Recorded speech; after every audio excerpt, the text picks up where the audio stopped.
Tommy is written as such a just this social tumor of like, you know, this nightmare that you can just sort of like, I had fun just sort of being in the scenes and just sort of being like, okay, what is the worst impulse I could have in addition to like whatever the script is motivating me to. So that also I think played a big part in that. So there's things I guess that are, I could say, were influences, but I think with this movie it's like, because it is such a weird like fever dream kind of thing, that like even going into it, like it's sort of just like my performance or whatever, like just was sort of just a result of all the other factors sort of acting on me, and like the other characters sort of like figuring out their parts and stuff too. So like, as much as I'm sure like there are things I could say that are like directly influenced, a lot of it was just like being in the weird moment and sort of just like with this script, like not even understanding necessarily where the writing's coming from in a lot of scenes, or like what the intent of the scene is supposed to be, like just through that weird process, like it's just sort of just like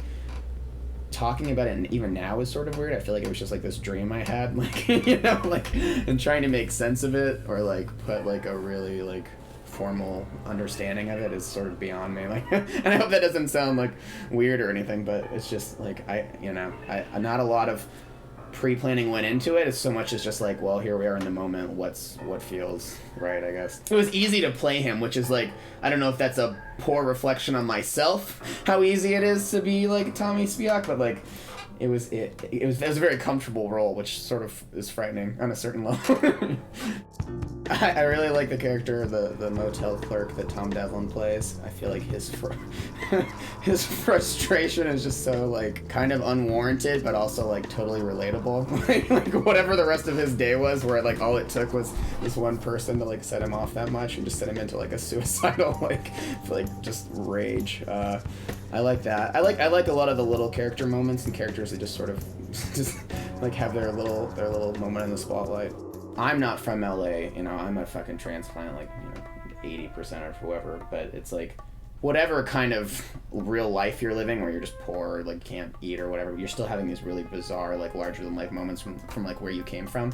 And so like, I think this does function very much as like, the elements of this city, like the characters and like these oddities, and like, and you do, and like, I think in my experience living in the city, like you do have those, like where you see it, you get those little peaks, like the front desk clerk kind of character, or like whatever, where you're just like, what is that person's life? You see someone getting off like a city bus and you're like, I would love to follow you home like the rest of the day and just see like, where do you go from this like weird bus thing you're doing, where you're having this totally weird social interaction with all these people, and then you go off and like, what do you do? How do you unwind? Where do you live? You know, like, who do you hang out with? And it's like, this movie, I think, like kind of nails that vibe of just like these people who like belong to sort of nothing except this shared space, and like how they're interacting with each other and like acting on each other. And I also do think like it's funny, like, you know, yeah, we shot it in like what parts of Echo Park and like weird places, but like I think those are the places that I think of when I think of LA, like especially like my first year here living in like the Valley, where the Valley is so all these little weird hidden spots and stuff, and you totally have the sense of like these whole like microcosms could be going on in any like little patch of such this like expansive city. So like I think that's like dead on, like, and I think it's funny, and maybe it is just like you make a movie here with people who live here now and who have had experiences here, and so maybe some of that just sort of comes out by virtue of that, you know, or like people are subconsciously putting those experiences into play. But like I think that's true, and like it does have a vibe of like, you know, and like with like the music from the opening and stuff, and like being inspired by like Repo Man and sort of those things. It's like I think those influences come through, and I think that's pretty accurate. It was again not like a weirdly like this, well, I can't believe how weird this is, but sort of this bizarre experience where we were all like, the framework was bizarre for us all to be there. It was the best experience I've had being in a movie. It was just so weird and so fun, and sort of like, she wrote the script, should we make it? Yeah, how are you gonna pull this off? Should we do something?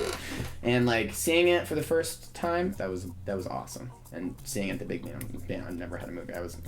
Every movie I've ever acted in has been for friends, and so like seeing it sort of transcend that to like something cool, that like, and then playing at the New Beverly, like that was rad. So we need to make another movie. When we get another, let's do it. I'm ready. That for me was like the kind of fun shit that I would do over and over and over again for the rest of time for like with like that group of people. Like it was good. It's a good experience.